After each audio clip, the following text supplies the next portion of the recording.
আমরা বাড়ি থেকে যখন বিভিন্ন চাকরি কিংবা কর্মস্থলে জয়েন করি, কর্মস্থলে এসে আমরা বিভিন্ন কর্মকর্তার সাথে আমরা কর্মকর্তা হওয়ার পরে ভালো একটা অ্যামাউন্ট যখন স্যালারি হিসেবে পাই, আমি আমার কর্মস্থলে পকেটে হাত দিয়ে উজাড় করে টাকাগুলো খরচ করতে থাকি কিংবা বিভিন্ন পার্টিতে অংশগ্রহণ করি।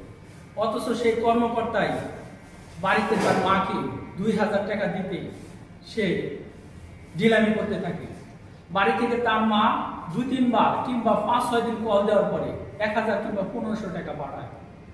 অথচ সেই কর্মকর্তায় কোনো পার্টিতে কিংবা বন্ধু বান্ধবদের সাথে ঘুরতে গিয়ে তার নিজের স্ট্যাটাসকে বজায় রাখতে গিয়ে কিংবা তার স্ট্যাটাসের উন্নতি করার জন্য সে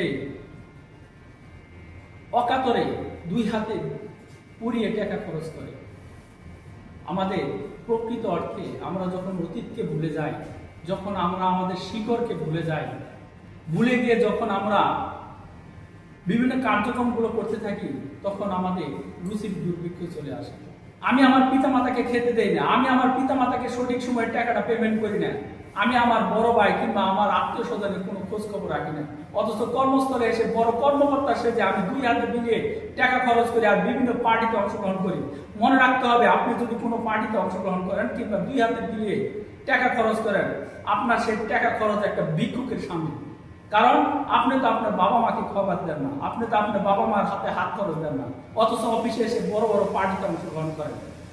আপনি যখন কোনো কথা কিংবা আপনার চালচলন কিংবা অন্য কোথাতে পরিবর্তন হয়ে যাবে, আপনি নিচু পরিবারের যে একজন সন্তান তখনই ফুটে উঠবে।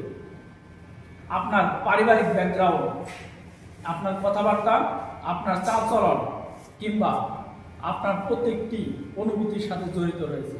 অতএব আমরা আমাদের অতীতকে জানবো, আমরা আমাদের শিকড়কে জানবো, আমরা পিতামাতার খোঁজ খবর রাখবো। পিতামাতার প্রত্যেকটি বিষয়ে খোঁজ খবর রাখার পরেই আমি নিজের আধিপত্য, আমার আভিজাত্য বজায় রাখার জন্য আমার বন্ধু বান্ধব কিংবা পার্টিতে কিংবা কোনো অফিসে বড় কর্মকর্তা সেজে সে অনুপাতে কার্যক্রম করব। যদি আমরা অতীতকে ভুলে যাই, তাহলে কোনো কার্যক্রমই আপনার সফলতার মুখ দেখতে পাবে না। আপনার প্রত্যেকটি কার্যক্রমে পারিবারিক ব্যাকগ্রাউন্ড ফুটে উঠবে। ধন্যবাদ সবাই।